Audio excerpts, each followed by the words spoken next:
Great. Okay, so Naji, it's really great to talk to you. I watched the film the other day. It's really, really interesting and very well done. So congratulations on that, for one. Thank you very much. Thank you. Yeah. So I guess my first question would be, how'd you come up with this story, and why this particular story about Theeb and his journey? Well, growing up, I discovered the John Ford westerns and also generally the American westerns, and then I also discovered the Kurosawa films, the Seven Samurai and Yojimbo and Sanjuro and films like that. And I love the way that Kurosawa took this kind of the spirit of the John Ford western and adapted it to samurai culture. And I had grown up with storytelling about the Bedouin culture, which is basically sort of your equivalent of your knight's tales in Britain. All about chivalry and daring do. So I thought, as an initial premise, wouldn't it be great if you kind of took the concept of the Western genre and you told a Bedouin story, because I used to have all these famous stories I loved. And it was kind of the first thing I ever tried to write, but I didn't really know what I was doing, so I wrote a terrible script, and I didn't even finish the script. It was so bad. But it was always in the back of my head. And then my co-writer, Basil Fendor, came out. He graduated from USC Film School in California, and he came back to make his first short. And he'd written this kind of Bedouin tale of two brothers on a hunting trip that goes very wrong. And so I saw the way into to actually make this film, this type of film that I'd always wanted to make. And Basil and I decided to collaborate together, and we developed this story. But really the film comes from our experiences of living with the Bedouin for a year, writing the film, developing the film, doing the acting workshops. And from that experience, that's where we got the real story from their oral storytelling tradition, from their history, from their culture, from their poetry and their songs. And that's where the film that you see on the big screen comes from. I'm curious, with the location where it was in Jordan, just beautifully shot, just these stark images, and the insects too. So the whole time I'm watching, going, gosh, what kind of difficulties did they have on location? What kind of difficulties did you have, Naji? It was an extremely difficult shoot in many ways.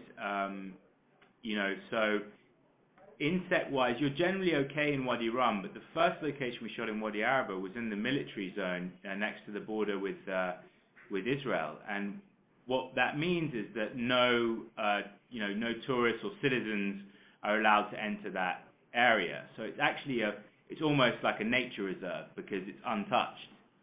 And so when we shot there, it is teeming with life. So there were lots of creepy crawlies, and the sound man found a snake in his bag, and there were lots of incidents of coming across scorpions and spiders and things like that. Oh. So it was a tense moment. You're always sort of looking where you sat and checking your shoes and all that kind of stuff.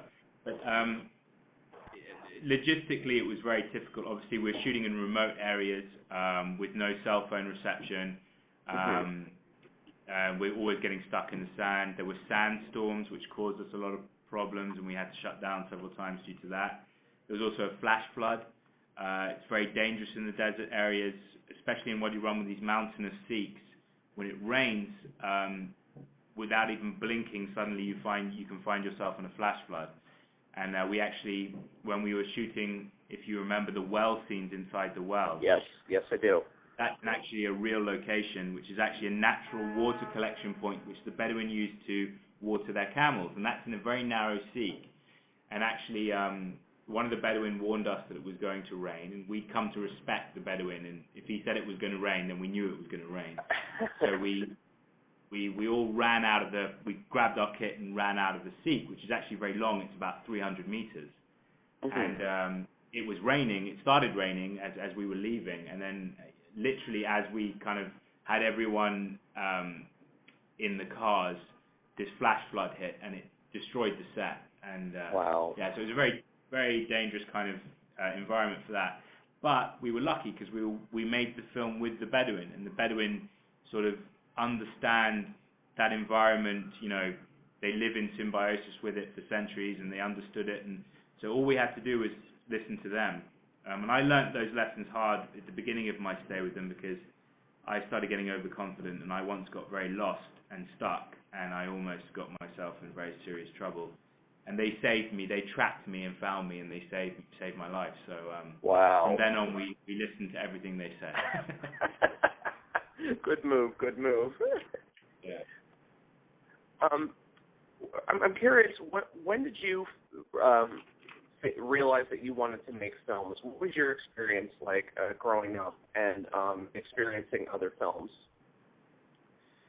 Well, I always loved cinema from a very young age. My mother used to take me to the cinema when I was a child. Often, she'd go as a young child. She'd go into town and do the weekly shop or something, and I would go with her, and we'd go catch a film. And then also, my father was a very busy man growing up, and the time I spent with him was usually time spent watching westerns, actually, because my father used to love westerns and war films and stuff like that. So it's very much part of my life from a very young age. But I actually didn't know. I know this sounds very bizarre, but when you grow up, like I came from a sort of a military family. Mm-hmm. And when you grow up in that family, you never kind of consider that you could go do something like make a film. It just didn't seem in the cards. You just thought that you were going to go, do as your brothers and your uncles and your great uncles and your grandfather and your father have done. So, I was actually supposed to go to the military college in England when I finished school, and I never wanted to be in the military. I had no interest in being in the military, but I suddenly saw my friends going to leaving college and signing up to go work in films, and when I saw them do it, I thought, oh, hang on, it's just that simple. You can just go try it. So I thought you needed to know someone, or you needed some kind of certificate or something. I don't know. And so I just went, okay, fine, I'm going to do it now, and I never looked back. And yeah. Who were some of your influences as a filmmaker? It's a lot of influences, definitely. I would find it difficult to sort of nail them down specifically, but I think definitely Kurosawa, John Ford, David Lean, Stanley Kubrick, Kieślowski, Polish filmmaker. Mm-hmm.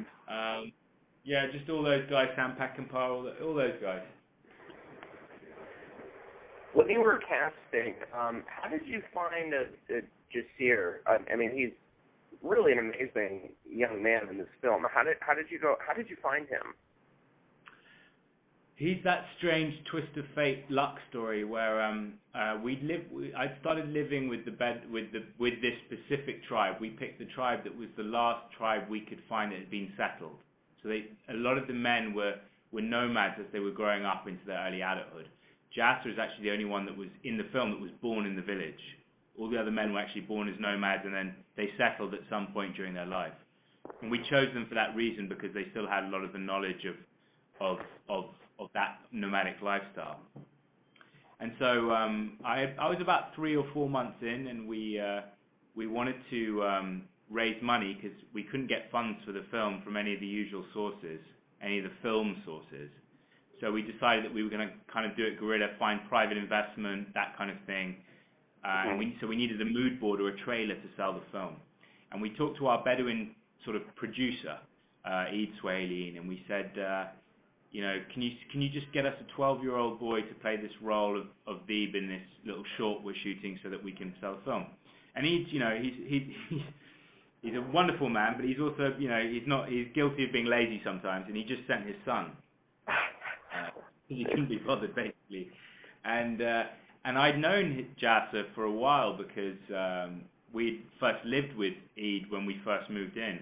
And I knew him to be a boy crippled by shyness. He was, he barely talked to you. He was always like in the corner hiding. And I was actually quite angry, because I thought, there's nothing I can do with this kid. I asked Eid to get us someone, and he sent me this very shy boy that I won't be able to work with. And it's that magical thing that we put him on camera and he just completely transformed, and he just it's quite an incredible thing to see. Suddenly he was physical in the way he moved and behaved, and he just did this magic. It was a really quite incredible thing to watch, and we never looked back. That was it. You know, he was the one. I never looked at any other children for the role, and then obviously it took a long time to find all the other characters, but he was always set from the very beginning. When Edward first steps onto the scene and you don't know anything about him, and having known nothing about the story, my first instinct was, is that Lawrence of Arabia? And I'm curious, has anybody else come to that conclusion, or am I the only one that draw that rather foolish premise? No, I think a lot of people do that, and I totally understand why, because, you know, not many people know the history of what happened during that time. And really the only reference that people have around the world to the fact that there even was an Arab revolt is Lawrence of Arabia. I mean, you know, I don't think there's any question that, for instance, the tourists that come from all over the world, from America and the UK and Europe and everywhere, that come to Wadi Rum, they're coming because they've sort of seen Lawrence of Arabia and they want to see those locations. So I totally understand that. Obviously, for the film, though, that period in history is like the most pivotal, important moment in the modern Middle Eastern history. You know, that's the redrawing of a 400-year-old map, right? And all the issues, all the things that you see happening today, they all come from the redrawing up of that map, from that moment, from that revolt. So it's that pivotal moment, and that's why we set the film during that point. We didn't set it because of Lawrence of Arabia. We set it because of that moment, because of that existential crisis for the region. But I totally understand why people could think that. Absolutely. What do you think the state is for films coming from the Middle East right now? I mean, there's a lot of good filmmakers that are coming out, and I saw Separation about a year ago. But it's a region of the world that a lot of people in the West don't know very little about, and I think would be surprised by the films that are coming from that part of the world. What do you think as far as the contemporary films that are coming out of there? Well, the thing that I find is that in film in general, any filmmaking industry, any country in the world, you know, I tend to not like watching films that are political, that are preaching to me. I don't like watching films where someone clearly has such a strong political view that they're willing to sacrifice the believability of their characters and their story so they can fit it into whatever political message they're trying to say on any side of the political spectrum, or whatever issue is at hand. For me, that I don't like watching those films because I don't believe the characters, because they're often two-dimensional. And what I hope for cinema in the Middle East is that you know, that the cinema moves away, or at least makes room for films that aren't about issue films, that are films just about cinema. You know, telling amazing stories, creating great works of art. And I think that hopefully that will, you know, that is starting to happen now, so that, you know, the films will, you know, are brilliant in their own right and are not tied down by politics. Yeah. You know, I'm someone who's here for cinema. You know, I'm devoted to cinema. That's why I'm you know, that's all my focus. Got it.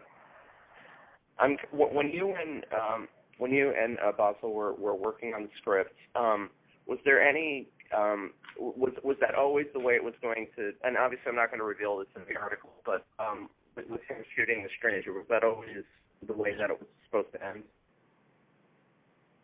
Yeah, it's something we had a great deal of problem with, because we all had like emotional and moral issues with it, and I think that's natural, because we live in the 21st century in, whether you're in Jordan or America or wherever you are in the world, you live in a civilized society where there is law, rule of law. There are courts and police and and processes for dealing with crimes, let's say. And I think that took us throughout, even just in terms of Theeb's character himself or the characters in the film themselves, it took us a very long time to get past the natural resistance we were having with these issues because of us being writers living in this world. But when you really think about it, you're dealing with a very kind of, even though it's under the Ottoman Empire, the Ottomans aren't policing that area. They're just not allowing anything to get in or out of that area. But really, in that desert region, it's lawless, and it's really the peace is kept and society is held through the unwritten laws, the codes of Bedouin conduct that are the tribal laws, the unwritten codes of nomadic existence. I see.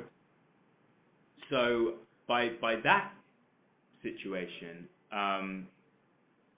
given those sets of environment and criteria, Theeb has to do what he has to do. The way I always try and explain it to people is, if the stranger had been, acting legally, what he would have done is taken Theeb home, and he would have paid, paid blood money.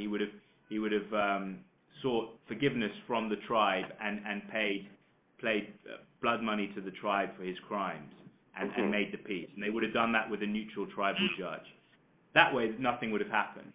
But he didn't. He took the stuff and he went to the Ottomans and he sold it for money. He sold on the blood of Theeb's brother.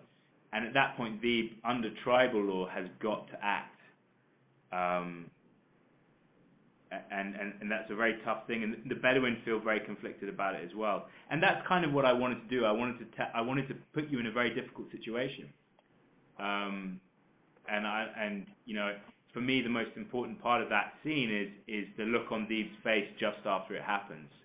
Yeah. Rather than the act itself. This is not someone who's happily galloping off into the sunset. This is someone who's been profoundly affected by this experience. And I think it's very relevant today. I think what's happening in Syria right now. There are a couple of Theebs. There are thousands of Theebs right now. So I think it's something that's also very relevant to today's world. Well, and you mentioned the John Ford influence too. So I mean, it does have a very Western kind of conclusion to it as well, with him literally riding off into the sunset. Yes. The last Bedouin, it's the end of a dying culture. Wow. What would you like to do next? Do you have other dream ideas for films that you'd like to do moving forward? Absolutely. There's a couple. I would love to do my answer to Seven Samurai in Zulu.